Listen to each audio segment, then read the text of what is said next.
امام حسن علیہ السلام کی آج ولادت کا دن ہے۔ رہ گئی بات بے نیازی کی، تو یہ تو ہم دیکھتے آئیں، سرکار کی تو پوری زندگی ہمارے لیے ہدایت ہے، اٹھنا بیٹھنا سونا جاگنا، اپنوں سے پرائے سے دشمن سے دوست سے، ہر چیز کا لمحہ ہدایت ہے کہ سرکار خطی مرتبت جو ہے وہ کس طرح سے خندہ پیشانی سے اپنے دشمنوں سے بھی پیش آتے تھے۔ طائف کا واقعہ ہے کہ خون سے جوتے بھر گئے، لیکن آپ نے بد دعا نہیں کی۔ ظاہر ہے کہ انسان تو اس منزل پر نہیں جا سکتا جس منزل پر سرکار ختم مرتبت ہے، لیکن جو ابھی تینوں ہمارے عامر محمدی بھائی نے بھی اور زنیرہ صاحبہ نے بھی یہ کہا اور میں نے بھی آغاز میں کہا، صرف اگر آپ یہ بات سوچ لیں کہ میں جو کر رہا ہوں وہ راہ للہ کر رہا ہوں، اللہ کے لیے کر رہا ہوں، مجھے اللہ دیکھ رہا ہے، بندے کیا کہتے ہیں کیا نہیں کہتے، بندے کا کیا ری ایکشن ہوتا ہے مجھے اس کو نہیں سوچنا، مجھے صرف اللہ کو دیکھنا ہے کہ اللہ نے کیا کہا ہے، مجھے اللہ کو راضی کرنا ہے، مجھے اللہ کو خوش کرنا ہے، تو ہمارے سارے مسئلے مسائل حل ہو جائیں گے جو ہمارا معاشرہ اس وقت تباہی کا شکار ہے۔ زنیرہ با، اگر آپ کے پاس یہ سوال لے کے آؤں، جب بھی ہم اصلاح کی بات کرتے ہیں، اصلاح کی گنجائش ہم سب میں ہے، اور جو بھی سبجیکٹ ایکسپرٹ ہے، اگر ہم دین کی بات کریں تو اس کے لیے علماء اکرام موجود ہیں، اگر آپ ڈاکٹری کے پیشے سے وابستہ ہیں تو آپ کے سینئرز ہوں گے، یا any body will be there جو آپ کے لیے استاد کا درجہ رکھ سکتا ہے۔ اصلاح کے لیے سب سے پہلے تو آپ میں وہ وسعت ہونی چاہیے کہ اگر کوئی آپ کو ٹوک رہا ہے یا آپ کو کوئی صحیح بات بتا رہا ہے تو you are able to accept کہ میں غلط تھا۔ ہمارے ہاں تو کسی لفظ کے تلفظ پہ اگر کسی کو صحیح کر دیا جائے تو اس کی ایگو کو چوٹ لگ جاتی ہے، اینڈ پیپل وہ اس پہ ڈیفینسو ہو جاتے ہیں۔ تو اس ڈیفینسونیس کو ایک طرح سے میں سمجھتی ہوں کہ بہت بڑا بیریئر ہے ہماری اصلاح میں، اس کو کیسے دور کریں؟ علم یعنی جاننا اور اپنی اصلاح کرنا، پورا قرآن پاک علم ہے، سیرت مصطفیٰ صلی اللہ علیہ وسلم علم ہے۔ بات یہ ہے کہ اگر اللہ کے نبی کی یہ حدیث مبارکہ کہ مہد سے لحد تک علم حاصل کرو، تو علم حاصل کرنا ڈگریز لینا نہیں ہے، مطلب اپنی اصلاح کرتے رہو، جانتے رہو۔ ہم غلط تھے، ہمیں معلوم نہیں تھا، آپ نے بتایا کہ یہ جملہ یوں نہیں ہے، ایسے ہے، مجھے علم مل گیا، میری اصلاح ہو گئی۔ یہی تو حکم ہے کہ آپ مرتے وقت تک یہ مت سوچئے کہ آپ پرفیکٹ ہیں اور آپ کی اصلاح نہیں ہو سکتی، اس میں گنجائش نہیں ہے۔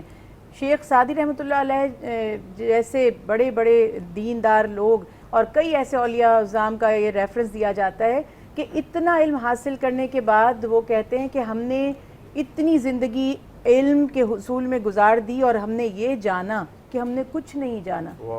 تو بات یہ ہے کہ جیسے فرمایا کہ جس طرح چڑیا ایک بحری جہاز پر بیٹھ جائے اور تھوڑی سی سمندر میں سے چونچ سے پانی کا قطرہ لے لے، تو ہم معاشرے میں ایسے علم سیکھتے ہیں، یعنی نالج۔ تو سب سے بڑی بات ہے کہ پھر پریکٹیکلی اس میں ایک چیز عرض کرنا چاہوں گی کہ ایک تو ہمیں اس لیول پر جانا ہے کہ ہمیں الجھنا نہیں چاہیے لوگوں سے۔ قرآن پاک میں بھی کہا ہے نا کہ اگر آپ سے جاہل مخاطب ہوں قالوا سلاما، ان کے منہ نہ لگے، کیوں؟ آپ کو پتہ چل جاتا ہے جو شخص تنقید کر رہا ہے یہ صحیح کہہ رہا ہے یا غلط۔ پہلی بات یہ، اگر صحیح کہہ رہا ہے اپنی اصلاح کر لیجئے، اس کی نیت جو بھی ہے اس سے ہمیں کوئی سروکار نہیں ہونا چاہیے۔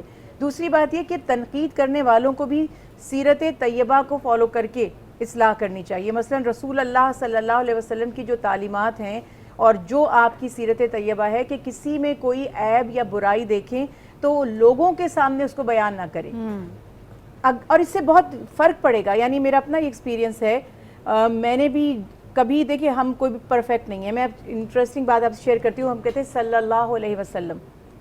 ایک علامہ صاحب نے مجھ سے کہا جب بریک ہوا، تو مجھے یاد بھی نہیں ہے وہ کون تھے، یہ تھے یا کون تھے، بہت سال پہلے کی بات ہے۔ انہوں نے مجھ سے کہا کہ رسول اللہ صلی اللہ علیہ وسلم کا فرمان ہے کہ مجھ پہ درود ابتر نہ بھیجو، تو اگر آپ صلی اللہ علیہ وآلہ وسلم کہہ دیں۔ اب وہ دن اگر وہ یہ سب کے سامنے کہتے تو یقیناً مجھے مناسب نہ لگتا، مگر میں نے سوچا یہ اچھا آئیڈیا ہے، اس میں کوئی برائی نہیں، جبکہ مجھے پتا تھا کہ اتنا کہنا بھی گناہ نہیں ہے، لیکن کیا ہی اچھا ہے کہ ہم ایڈ کر لیں۔ تو آپ فرام دا ڈے آپ نے شروع کر دیا، کبھی کوئی تلفظ کی غلطی ہے، کسی نے چپکے سے آ کے کہا آپ ایسے نہیں، ایسے مصطفیٰ کہتی ہیں، مصطفیٰ، اچھا میں تو غور ہی نہیں کیا، ہاں میں یہ کہتی ہوں۔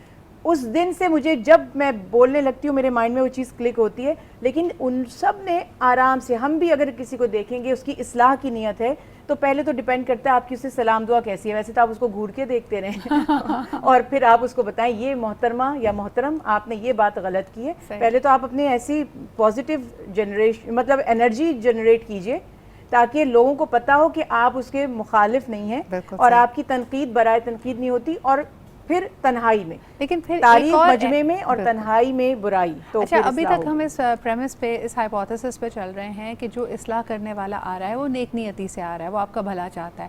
لیکن کئی دفعہ ایسا بھی تو ہوتا ہے کہ جس طرح پہلے شروعات میں ہم نے ڈسکس کیا کہ تنقید برائے تنقید ہے, اس کا اصلاح کا آبجیکٹیو نہیں ہے بلکہ آپ کو بھی مزید ڈاؤٹ میں ڈال دینے کا ہے. اور یہ آپ اکثر دیکھیں گے, میرے ساتھ کئی دفعہ ہوا کہ اگر آپ کسی ایسی ذکر کی محفل میں موجود ہیں, اگر آپ نے کوئی مجرب دعائیں پڑھی تو کئی دفعہ لوگ آپ کو آ کے فیڈ بیک دیتے ہیں کہ نہیں جی یہ کرنے کی ضرورت نہیں ہے یا فلانی چیز کرنے کی ضرورت نہیں ہے.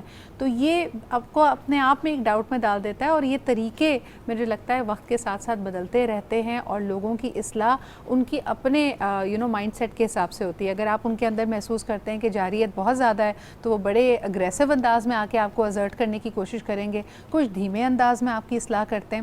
لیکن سائنس بھی یہی کہتی ہے, سروس بھی یہی کہتے ہیں کہ جتنے پولائٹ طریقے سے, جتنی نرمی سے اصلاح کی جاتی ہے اس کا اثر. اچھا, ہر سال رمضان کا مہینہ ہمارے لیے اصلاح کے نئے مواقع لے کے آتا ہے. مجھے پرسنلی یہ ٹرانسمیشن اس لیے بھی پسند ہے کیونکہ مجھے بہت کچھ سیکھنے کا موقع ملتا ہے. یہ آپ کے لیے آٹومیٹکلی ایک اللہ تعالیٰ راستہ بنا دیتے ہیں کہ ہم آپ کے لیے یہ جب ٹرانسمیشن کو ڈیزائن کر رہے ہوتے ہیں تو کئی ایسے موضوعات سے, کئی ایسے سوال جو ہمارے ذہن میں ہیں, ایٹ لیسٹ ہم ان کو وربلائز کر سکتے ہیں, ان کا آنسر تلاش کر سکتے ہیں. بریک کے دوران بھی ہم یہی آف لائن گفتگو کر رہے تھے کہ اصلاح, ایک تو ہم کبھی کبھار فوکس ہو جاتے ہیں کہ جی ہم نے اگر قرآن حکیم کی تلاوت کرنی ہے تو اس کا صحیح تلفظ کیا ہے, اس کی تفسیر کیا ہے. یقیناً یہ اراکین اسلام بہت امپورٹنٹ ہیں, لیکن ہماری معاشرت بھی اتنی ہی امپورٹنٹ ہے کہ ہم یہ سب سمجھنے کے بعد اپنے آپسی روابط کو, ہمارے آپسی حقوق اور فرائض کو کیسے لے کے چل رہے ہیں. علامہ صاحب اسی پہ بات کرنا چاہوں گی. کئی لوگ ایسے ہوں گے جنہوں نے اپنے اراکین دین کو تو درست کر لیا, انہوں نے عمرہ حج ادا کر لیا, زکوٰۃ دے دی, نماز کی پابندی کرتے ہیں, لیکن جو فرائض اور حقوق ان کے ارد گرد قرابت داروں کے ہیں شاید اس میں کوتاہی ہو جاتی. اس کی اصلاح کیسے کی جائے؟ دیکھیے, دین اسلام کی بنیاد دو چیزوں پر ہے, حقوق اللہ اور حقوق العباد. حقوق اللہ تو کسی لمحے میں رحیم ہے, وہ کریم ہے, وہ رحمان ہے, وہ معاف کر سکتا ہے, لیکن حقوق العباد نہیں.